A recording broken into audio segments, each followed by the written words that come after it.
अध्याय 11। Button bright खुद को खो देता है।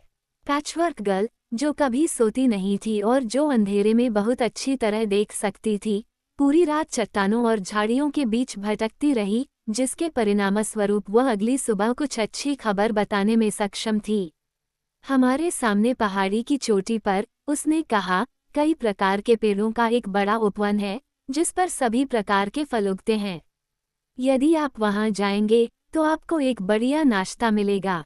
इसने उन्हें शुरू करने के लिए उत्सुक कर दिया, इसलिए जैसे ही कंबल को मुड़ा गया और सॉहर्स की पीठ पर बांधा गया, वे सभी जानवरों पर अपनी जगह ले ली और उस बड़े उपवन की ओर चल पड़े, जिसके बारे में स्क्रैप्स ने उन्हें बताया था।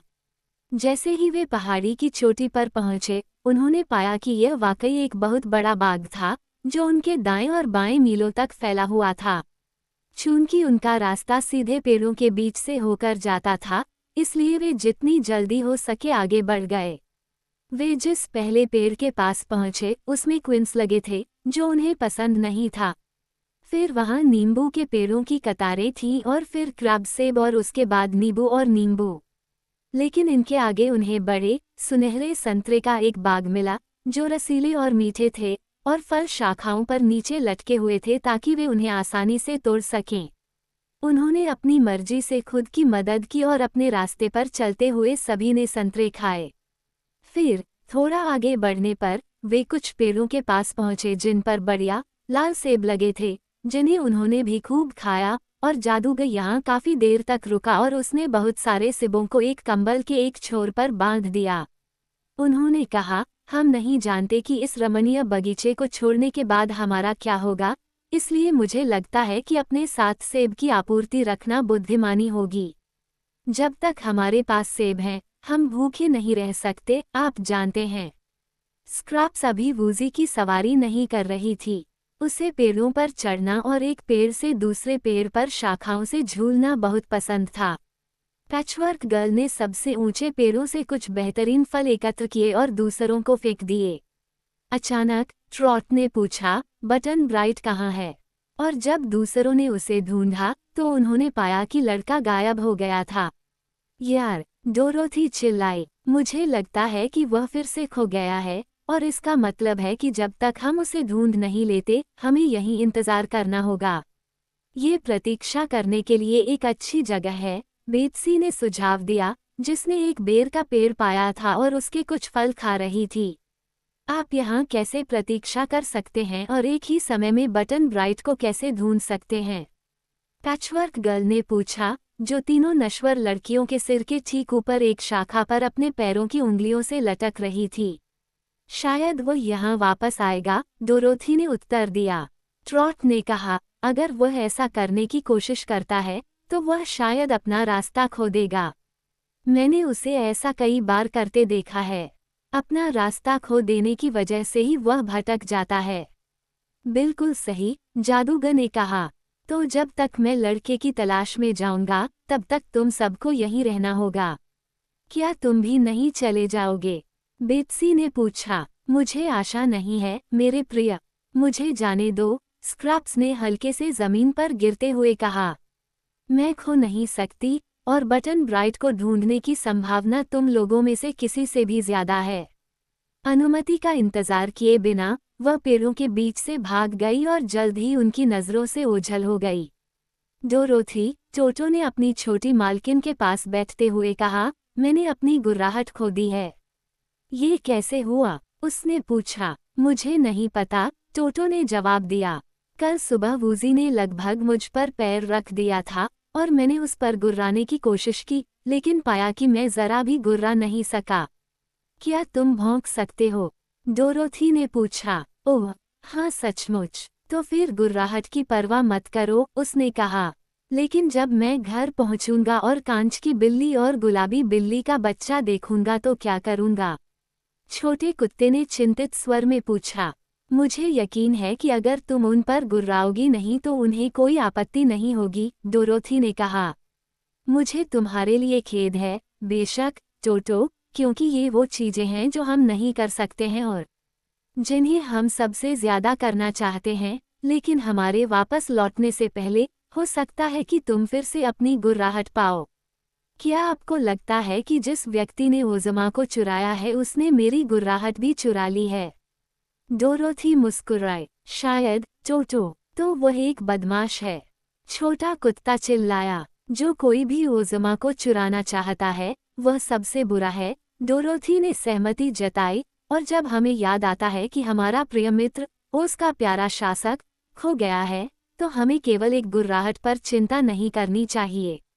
टोटो इस टिप्पणी से पूरी तरह संतुष्ट नहीं था, क्योंकि जितना अधिक वह अपनी खोई हुई गुर्राहट के बारे में सोचता, उतना ही उसका दुर्भाग्य महत्वपूर्ण होता जाता।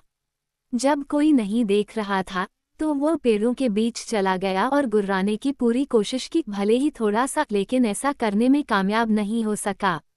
वह केवल भौंक सकता था, और भौंकना गुर्राहट की जगह नहीं ले सकता, इसलिए वह दुखी होकर दूसरों के पास लौट आया। अब बटन ब्राइट को पहले तो ये पता ही नहीं चला कि वह खो गया है। वह सिर्फ बेहतरीन फलों की तलाश में एक पेड़ से दूसरे पेड़ पर भटक रहा था, जब तक कि उसे पता नहीं चला कि वह बड़े बगीचे में अकेला है। लेकिन उस समय उसे इस बात की चिंता नहीं थी, और आगे कुछ खुबानी के पेड़ देखकर वह उनके पास चला गया। फिर उसे कुछ चेरी के पेड़ मिले, इनके ठीक पीछे कुछ कीनू के पेड़ थे। हमें आड़ू के अलावा लगभग हर तरह के फल मिल गए हैं, उसने खुद से कहा, इसलिए मुझे लगता है कि अगर मैं पेड़ ढूंढ पाऊं तो यहाँ आड़ू भी होंगे। वो इधर उधर खोजता रहा, अपने रास्ते पर ध्यान नहीं दे रहा था, जब तक कि उसे पता नहीं चला कि उसके आसपास के पेड़ों पर सिर्फ मेवे ही लगे हैं। उसने अपनी जेबों में कुछ अखरोट डाले और खोजता रहा, और आखिरकार ठीक मेवे के पेड़ों के बीच उसे एक अकेला आड़ू का पेड़ मिला। यह एक सुंदर सुंदर पेड़ था, लेकिन हालांकि यह घने पत्तों वाला था, लेकिन इसमें एक बड़े शानदार आड़ू के अलावा कोई फल नहीं था, गुलाबी गाल और रोएदार, और खाने के लिए बिल्कुल सही। बटन ब्राइट को उस अकेले आड़ू को पाने में थोड़ी परेशानी हुई, क्योंकि वह उसकी पहुंच से बहुत दूर लटका हुआ था, लेकिन वह फुर्ती से पेड़ पर चढ़ गया और उस शाखा पर चढ़ गया जिस पर वह उगा था, और कई प्रयासों के बाद, जिसके दौरान वह गिरने का खतरा भी था, वह आखिरकार उसे तोड़ने में कामयाब हो गया। फिर वह वापस जमीन पर आया और उसने फैसला किया कि फल उसकी मेहनत के लायक था। ये बहुत ही सुगंधित था, और जब उसने इसे चखा तो उसे लगा कि यह अब तक का सबसे स्वादिष्ट निवाला है। मुझे वास्तव में इसे ट्रॉट और डोरोथी और बेट्सी के साथ विभाजित करना चाहिए, उन्होंने कहा, लेकिन शायद बाग के किसी अन्य हिस्से में बहुत सारे हैं। अपने दिल में उसने इस कथन पर संदेह किया, क्योंकि यह एक अकेला आड़ू का पेड़ था, जबकि अन्य सभी फल एक दूसरे के करीब लगे कई पेड़ों पर उगते थे, लेकिन उस एक लजीज टुकड़े ने उसे बाकी का पूरा हिस्सा खाने से रोक नहीं पाया, और जल्द ही आड़ू का पूरा हिस्सा खत्म हो गया, सिवाय बीज के। बटन ब्राइट इस आड़ू के बीज को फेंकने ही वाला था कि उसने देखा कि यह शुद्ध सोने का था। बेशक, ये देखकर उसे आश्चर्य हुआ, लेकिन उसकी भूमि में इतनी सारी चीजें आश्चर्यजनक थीं कि उसने सुनहरे आड़ू के बीज के बारे में ज्यादा नहीं सोचा। हालांकि, उसने इसे लड़कियों को दिखाने के लिए अपनी जेब में रख लिया, और 5 मिनट बाद वह इसके बारे में सब कुछ भूल गया। अब उसे एहसास हुआ कि वह अपने साथियों से बहुत दूर जा चुका है, और यह जानते हुए कि इससे वे चिंतित होंगे और उनकी यात्रा में देरी होगी, उसने जितना हो सके उतनी जोर से चिल्लाना शुरू कर दिया। उसकी आवाज़ उन सभी पेड़ों के बीच बहुत दूर तक नहीं पहुंच पाई, और 1 दर्जन बार चिल्लाने पर भी कोई जवाब न मिलने पर वो जमीन पर बैठ गया और बोला, अच्छा, मैं फिर से खो गया हूँ। ये बहुत बुरा है, लेकिन मुझे नहीं लगता कि इससे कैसे निपटा जा सकता है। जैसे ही वह पेड़ के सहारे अपनी पीठ टिकाकर खड़ा हुआ, उसने ऊपर देखा और एक ब्लूफिंच को आसमान से उड़ते हुए उसके ठीक सामने एक शाखा पर बैठते हुए देखा। पक्षी ने उसे देखा और देखा। पहले उसने एक चमकीली आंख से देखा और फिर अपना सिर घुमाया और दूसरी आंख से उसे देखा। फिर, अपने पंखों को थोड़ा फड़फड़ाते हुए उसने कहा, ओह! तो तुमने जादुई आड़ू खा लिया है न? क्या ये जादुई था? बटन ब्राइट ने पूछा। बेशक, ब्लूफिंच ने जवाब दिया। उगू द शूमेकर ने ऐसा किया। लेकिन क्यों? और यह कैसे जादुई हो गया? और इसे खाने वाले का क्या होगा? लड़के ने पूछा। उगू मोची से पूछो, वह जानता है, पक्षी ने अपनी चोंच से अपने पंख संवारते हुए कहा। और ओगू शुमेका कौन है, जिसने आर्लू को मंत्रमुग्ध किया और उसे यहाँ रखा ग्रेट ऑर्चर्ड के बिल्कुल बीच में ताकि कोई भी उसे कभी न पा सके। हम पक्षियों ने इसे खाने की हिम्मत नहीं की, हम इसके लिए बहुत बुद्धिमान हैं। लेकिन आप एमरल्ड सिटी से बटन ब्राइट हैं और आपने आपने आपने जादुई आलू खाया। आपको ओगू शुमेका को ये बताना होगा कि आपने ऐसा क्यों किया। और फिर इससे पहले कि लड़का कोई और सवाल पूछ पाता, पक्षी उड़ गया और उसे अकेला छोड़ गया। बटन ब्राइट को ये देखकर ज्यादा चिंता नहीं हुई कि उसने जो आलू खाया था वह मंत्रमुग्ध था। इसका स्वाद निश्चित रूप से बहुत अच्छा था और उसके पेट में जरा भी दर्द नहीं हुआ। इसलिए वह फिर से अपने दोस्तों से मिलने के सबसे अच्छे तरीके पर विचार करने लगा। मैं जिस भी दिशा में जाऊंगा वह गलत दिशा में जाने वाली होगी, उसने खुद से कहा, इसलिए बेहतर होगा कि मैं जहाँ हूँ वहीं रहूं और उन्हें मुझे ढूंढने दूं अगर वे ढूंढ सकें। एक सफ़ेद खरगोश बाग से उछलता हुआ आया और उसे देखने के लिए थोड़ी दूर रुक गया। डरो मत, बटन ब्राइट ने कहा, मैं तुम्हें चोट नहीं पहुंचाऊंगा। ओह, मैं अपने लिए नहीं डर रहा हूँ, सफ़ेद खरगोश ने कहा। मुझे तुम्हारी चिंता है। हाँ, मैं खो गया हूँ, लड़के ने कहा। मुझे डर है कि तुम सच में पागल हो, खरगोश ने जवाब दिया। आखिर तुमने जादुई आलू क्यों खाया? लड़के ने उत्साहित छोटे जानवर को सोच समझकर देखा। इसके दो कारण थे, उसने समझाया। एक कारण ये था कि मुझे आलू पसंद हैं और दूसरा कारण ये था कि मुझे नहीं पता था कि यह मंत्रमुग्ध है। ये तुम्हें उगू मोची से नहीं बचाएगा, सफ़ेद खरगोश ने घोषणा की और इससे पहले कि लड़का कोई और प्रश्न पूछता, वह भाग गया।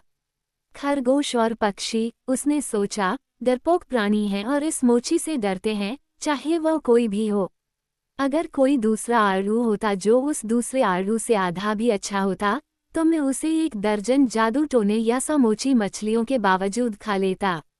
तभी स्क्रैप्स नाचते हुए आया और उसे पेड़ के नीचे बैठा देखा। ओह, तुम यहाँ हो, उसने कहा। तुम्हारी पुरानी चालें चल रही हैं, है न? क्या तुम्हें नहीं पता कि खो जाना और सभी को तुम्हारा इंतजार करवाते रहना अशिष्टता है? चलो, और मैं तुम्हें डोरोथी और बाकी लोगों के पास वापस ले जाऊंगा। बटन ब्राइट धीरे धीरे उसके साथ चलने के लिए उठे। इससे कोई खास नुकसान नहीं हुआ, उन्होंने प्रसन्नतापूर्वक कहा।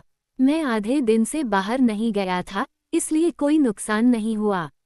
हालांकि जब लड़का पार्टी में वापस आया तो डोरोथी ने उसे खूब डांटा। जब हम ओज़मा की तलाश करने जैसा महत्वपूर्ण काम कर रहे हैं, उसने कहा, तुम्हारा इधर उधर भटकना और हमें आगे बढ़ने से रोकना शरारती बात है। मान लो कि वह एक कालकोठरी की कोठरी में कैदी है। क्या तुम हमारी प्यारी ओज़मा को वहां और ज्यादा समय तक रखना चाहते हो, जब तक कि हम उसकी मदद न कर सकें? अगर वह कालकोठरी में है, तो आप उसे बाहर कैसे निकालेंगे? लड़के ने पूछा। कोई बात नहीं, हम ये काम जादूगर पर छोड़ देते हैं। वह कोई रास्ता जरूर खोज लेगा। जादूगर ने कुछ नहीं कहा, क्योंकि उसे एहसास हो गया था कि अपने जादुई औजारों के बिना वह किसी भी अन्य व्यक्ति से ज्यादा कुछ नहीं कर सकता। लेकिन अपने साथियों को ये तथ्य याद दिलाने का कोई फायदा नहीं था, इससे वे हतोत्साहित हो सकते थे।